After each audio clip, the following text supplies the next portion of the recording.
یہ جنگ نظام کی جنگ ہے، یہ نظام اسلامی کی جنگ ہے، یہ نظام امامت و ولایت کی جنگ ہے۔ اگر ہم اس کربلا کو ماضی کا صرف ایک واقعہ سمجھ کر اس کی یاد بنائیں گے تو یہ کربلا ہرگز اس معاشرے پر اپنا اثر نہیں چھوڑے گی۔ 14 صدیاں بعد اگر کسی شخصیت نے اس کربلا سے صحیح فائدہ اٹھایا ہے کہ جو اٹھانے کا حق تھا وہ خمینی گچھے، یہ خائن آ کر احتجاج کرتے ہیں کہ تم عزاداری کو سیاسی بناتے ہو، اس عزاداری کا سیاست سے کوئی تعلق نہیں ہے، جھوٹ بولتے ہو تم، اس عزاداری کا سیاست سے ہی تعلق ہے۔ 3 مراحل میں اس کربلا کی اس تحریک کا گلا گھونٹنے کی کوشش کی گئی ہے۔ اعوذ باللہ من الشیطان الرجیم، بسم اللہ الرحمن الرحیم، وبہ نستعین وہو خیر الناصر ومعین، اللہم عجل لولیک الفرج۔ آپ عزیزوں کے سامنے جو آج کا موضوع ہے وہ عاشورہ کے امانت دار۔ موضوع کیا ہے؟ عاشورہ کے امانت دار۔ امانت دار یعنی عاشورہ ہمارے پاس ایک امانت ہے۔ اس عاشورہ کے اندر جو امام علیہ السلام کا قیام ہے، اس قیام کے اہداف و مقاصد، اس قیام کا ہدف، اس قیام کے اصول، اس قیام کی تاثیر اور اثرات، اور اس قیام کے نتیجے میں ہمارے اپنے زمانے میں، ہماری زندگیوں میں اس کربلا کی طرف سے کون سی اہم ذمہ داری آج کے زمانے میں ہمارے لیے موجود ہے، اس کی تشخیص، یہ ساری چیزیں ہمارے لیے امانت ہے۔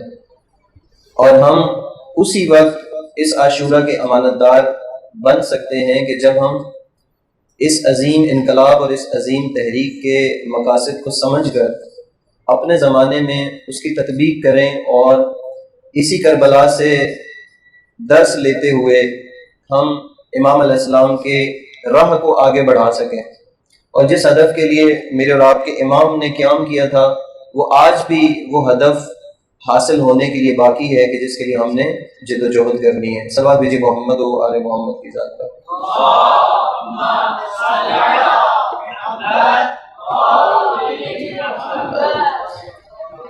لہذا ہمیں اپنے آپ کو عاشورہ کے آئینے میں اپنے آپ کو دیکھنا ہے، عاشورہ کے آئینے میں اپنے آپ کو دیکھنا ہے، اور وہاں پر ہمیں یہ بات معلوم ہوگی کہ عاشورہ کے آئینے میں ہمارے امانت دار ہونے کے لیے کن خصوصیات اور صفات کا ہونا ضروری ہے۔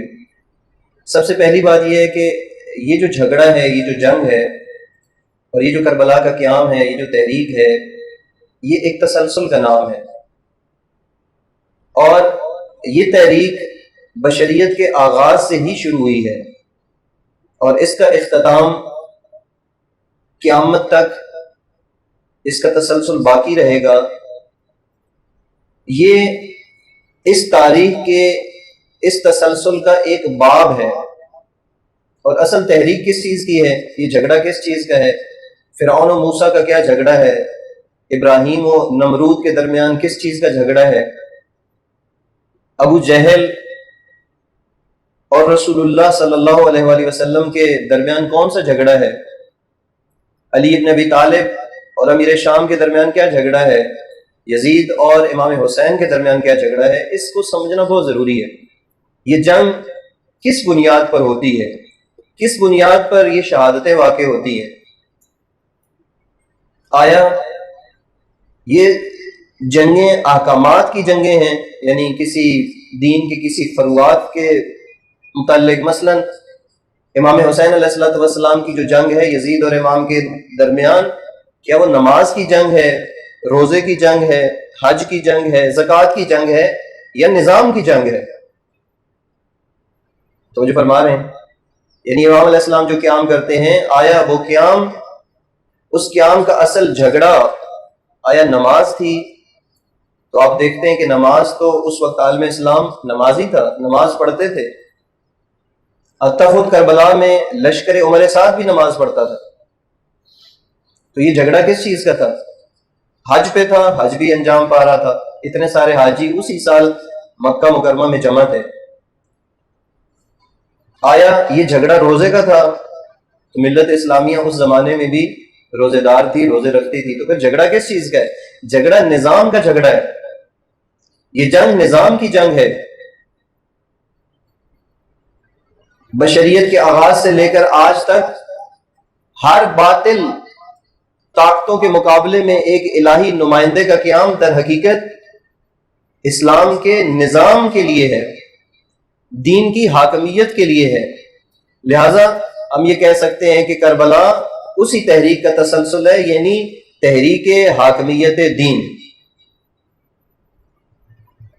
چونکہ ہمارا جو مسئلہ ہے نا، وہ مسئلہ یہ ہے کہ ہم جو توحید کے بارے میں ہمارا نظریہ ہے، وہیں پر ہی ہمارا خلل ہے، وہیں پر ہماری مشکل ہے، کیونکہ ہم اللہ کو خالق سمجھتے ہیں لیکن اللہ کو حقیقی معنوں میں رب نہیں سمجھتے۔ اس کی جو ربوبیت تشریح ہے، وہاں پر مسئلہ ہے مسلمان کا۔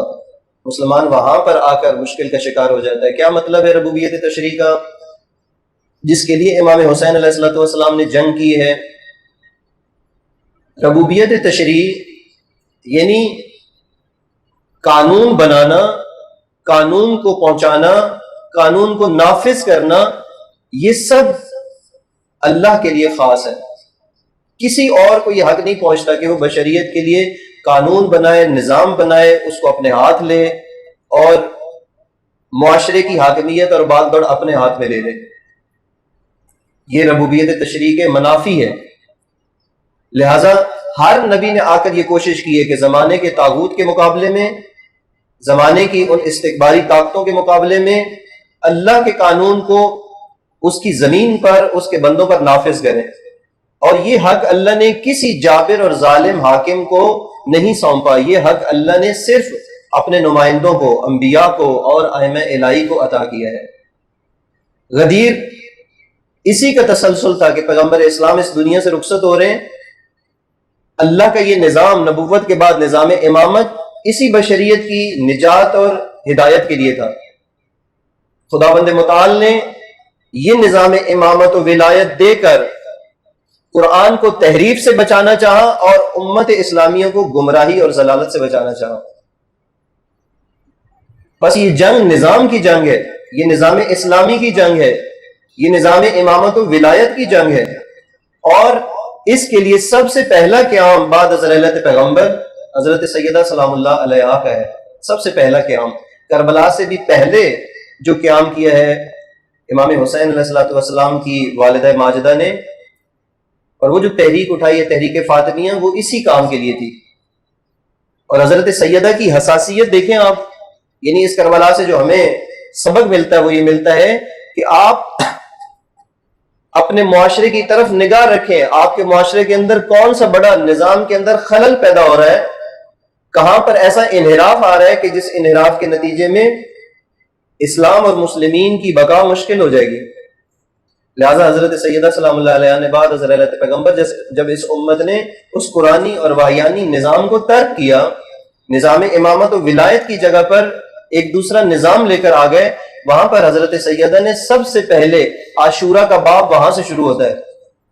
عاشورہ کا پہلا باب اور پہلا مرحلہ، اس قیام ولائی کا پہلا مرحلہ حضرت فاطمہ الزہرا سلام اللہ علیہا نے شروع کیا، اور 75 سے 95 دن کا یہ قیام ہے۔ آپ سب کی توجہ ہے نا، صلوات بھیجی محمد و آل محمد کی ذات پر۔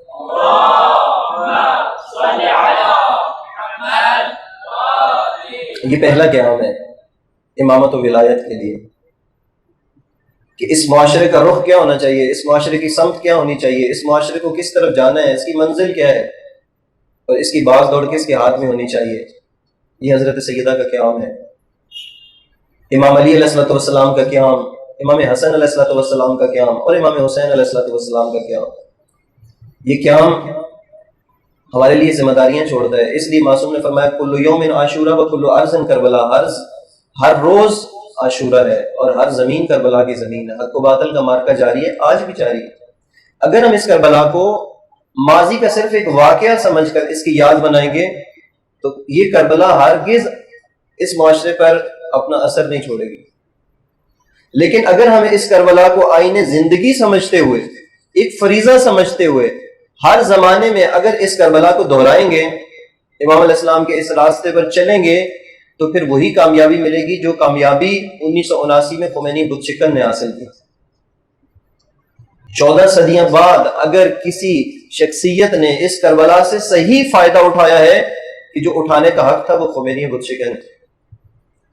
اس لیے فرمایا کہ ماں ہر چے داریم السید الشہداء داریم، ہمارے پاس جو کچھ ہے وہ امام حسین علیہ السلام سے لیا گیا ہے، وہ کربلا سے لیا گیا ہے۔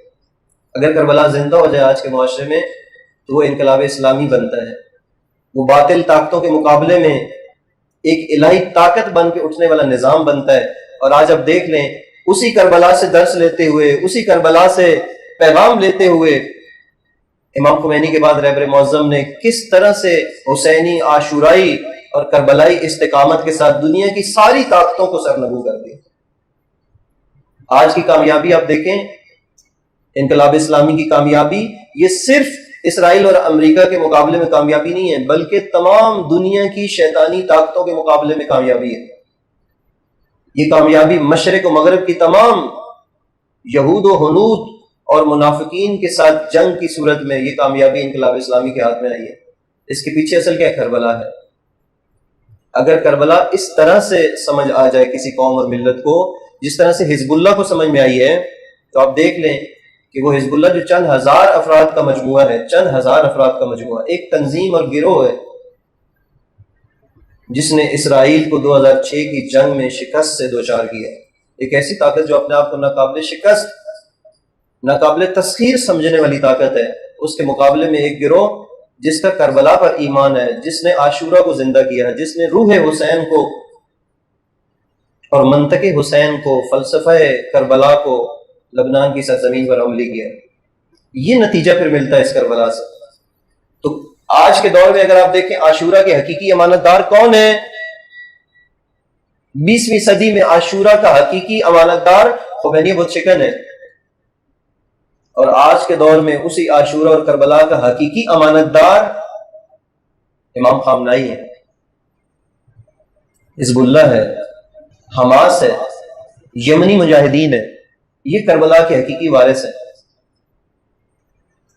امین کے مقابلے میں خائن ہوتا ہے، جو خیانت کار ہوتا ہے۔ وہ خیانت کیا کرتا ہے؟ وہ امام علیہ السلام کی اس تحریک اور اس کربلا کے اہداف و مقاصد کو تبدیل کر دیتا ہے۔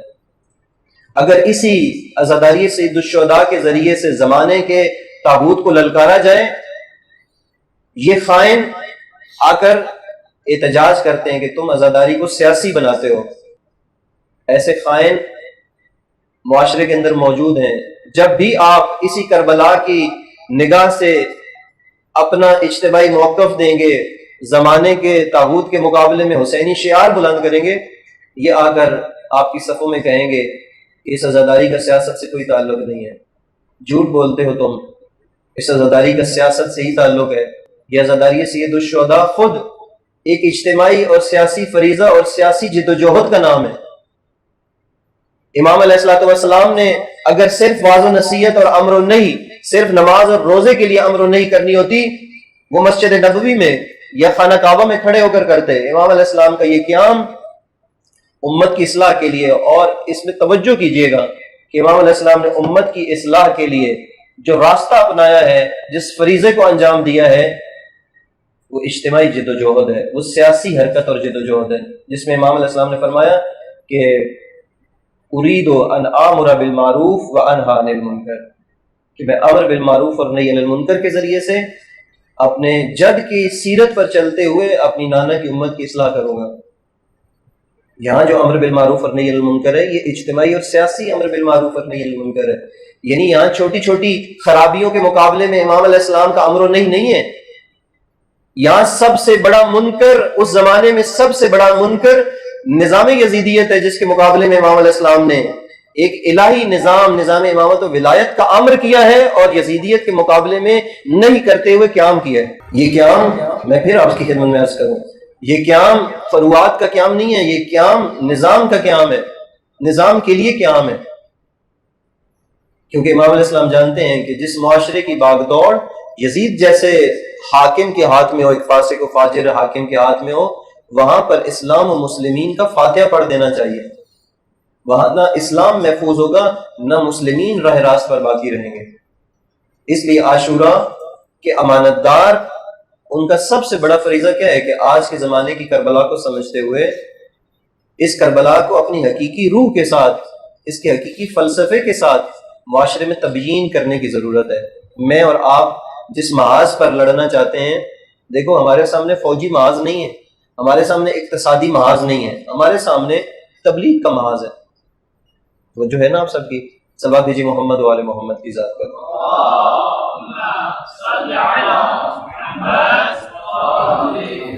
ہمارے سامنے بیان کا جہاد ہے، جہاد تبیین، اور ہم اس میدان کے مبلغ اور مجاہد ہیں۔ ہمارا جہاد جہاد تبیین ہے، ہمارا جہاد حضرت زینب سلام اللہ علیہ والا جہاد ہے۔ دیکھیے 3 مراحل میں اس کربلا کی اس تحریک کا گلا گھونٹنے کی کوشش کی گئی ہے، 3 مراحل میں۔ سب سے پہلا مرحلہ قیادت کی شہادت، امام حسین علیہ السلام اور ان کے ساتھیوں کو راستے سے ہٹایا جائے۔ اس کے بعد امام علیہ السلام کی جو شہادت کے بعد جو دوسری تحریک ہے وہ تحریک عزاداری ہے، جس کا آغاز سب سے پہلے عزادار امام سجاد اور حضرت زینب سلام اللہ علیہ نے، جنہوں نے اس پورے راستے پر، کوفہ و شام کے راستے پر اور پھر مدینہ تک، اور مدینہ کی جو زندگی 35 سے 40 سال امام علیہ السلام کی ہے، اس میں اگر آپ نے عزاداری کا ماڈل دیکھنا ہے اور بہترین عزادار کو دیکھنا ہے، وہ بہترین عزادار امام سجاد ہیں اور حضرت زینب سلام اللہ علیہ۔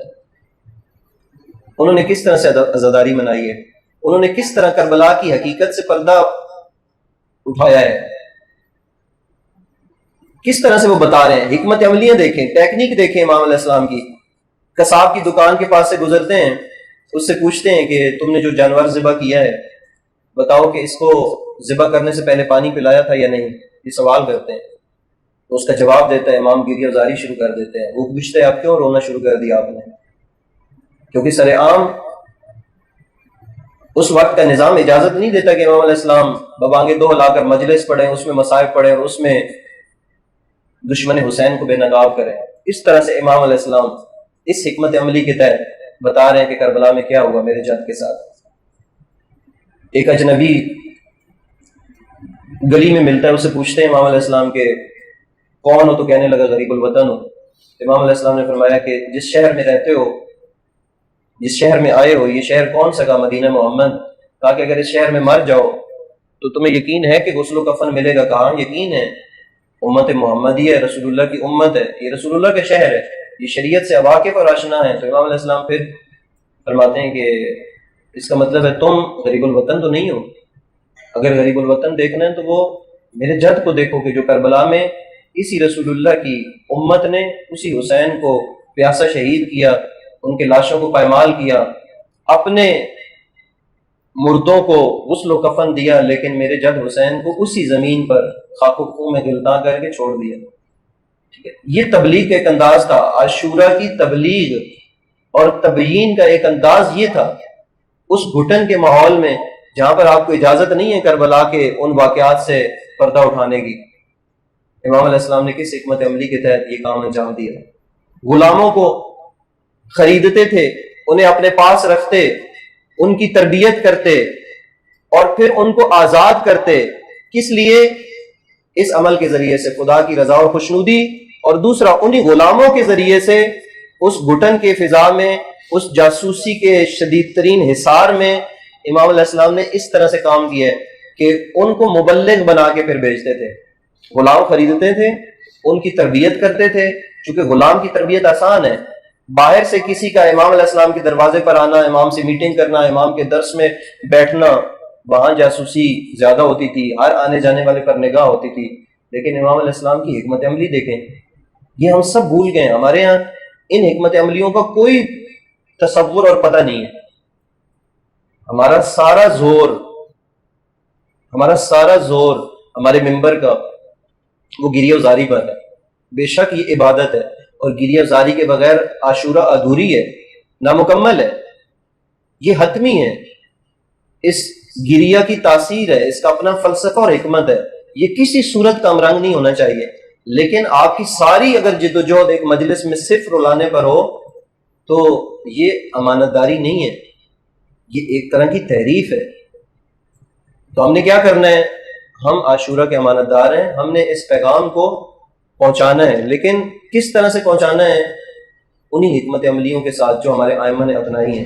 حضرت زینب سلام اللہ علیہ نے، امام سجاد علیہ السلام نے صلوات بھیجی محمد و آل محمد کی ذات پر.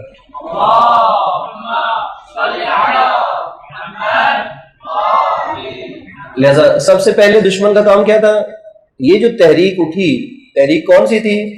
یہ تحریک تھی کہ وہ جو الہی نظام اور قیادت اللہ نے اس بشریت کے لیے رکھا تھا اس کی طرف ملت اسلامیوں کو پلٹانے کی تحریک عاشورہ ہے.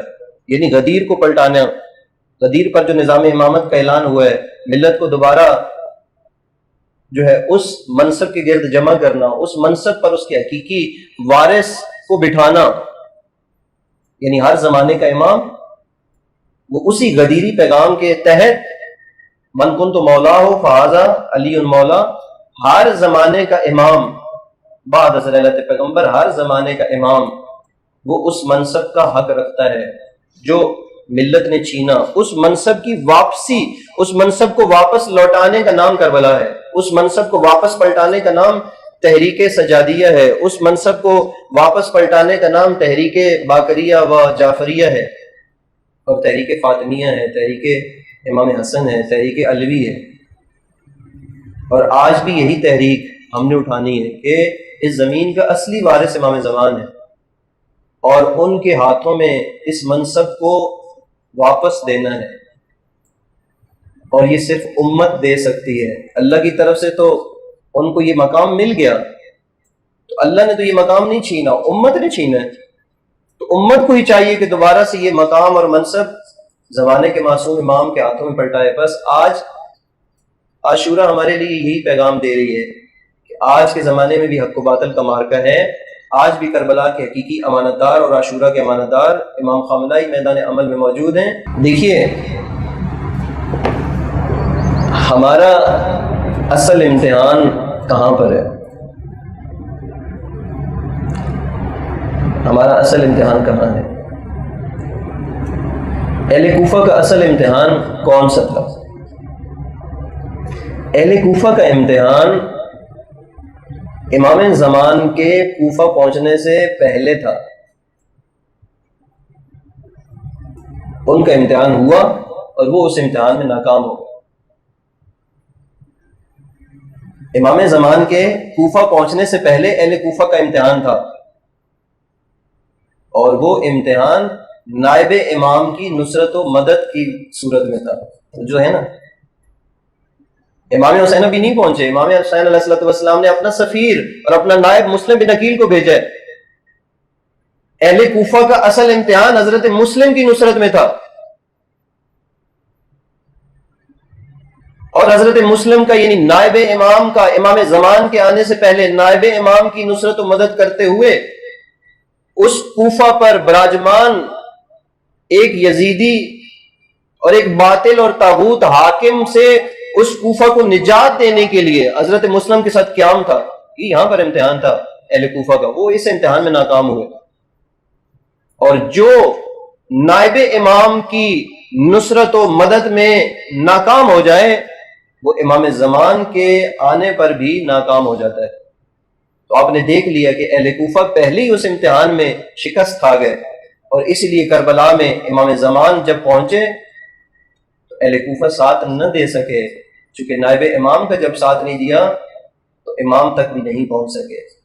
بس اس سے اس عاشورہ کی تاریخی عبرت سے ہمیں جو سبق لینا چاہیے وہ کیا لینا چاہیے کہ امام زمان کے آنے سے پہلے ہمارا بھی امتحان ہے، اور ہمارا امتحان امام زمان کے نائب کی نصرت و مدد میں ہے. آج تمام ملت اسلامیہ دیکھ رہی ہے، اور آپ سب کو معلوم ہے کہ کس طرح سے علی بیٹے نے اس خیبر کو للکارا ہے.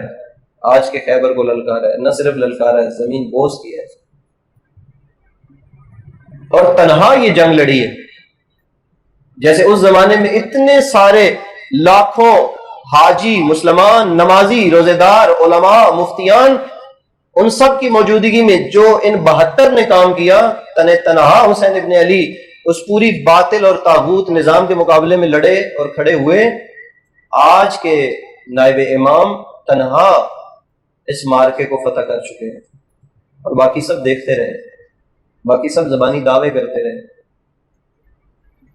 تو یہ جو محرم آ رہا ہے، اس محرم میں بہترین فرصت ہے ملت اسلامیہ کی اس کامیابی، ملت تشیع کی اس کامیابی کو اچھے انداز سے لوگوں کے سامنے پیش کریں، اس مارکے حق و باطل کو کھولیں۔ آج دنیا پہلے سے کہیں زیادہ کربلا کو سننے کے لیے تیار ہوئی بیٹھی ہے، اور یہ محرم کا آغاز ہونے والا ہے۔ اس دفعہ لوگ حسین ابن علی کے پیغام کو پہلے سے کہیں زیادہ توجہ سے سنیں گے۔ آج اس کربلا کا عملی مظاہرہ ہو چکا ہے حسین ابن علی کے فرزند کے قیام کی صورت میں، لہذا آج فتح و نصرت اسلام و مسلمین کو حاصل ہوئی ہے، اور اس کو انشاءاللہ ہمیں اچھے انداز سے بیان کرنے کی ضرورت ہے۔ خداوند متعال آپ سب کو اور مجھے عاشورہ کا صحیح معنوں میں امانت دار بننے کی توفیق عطا فرمائے۔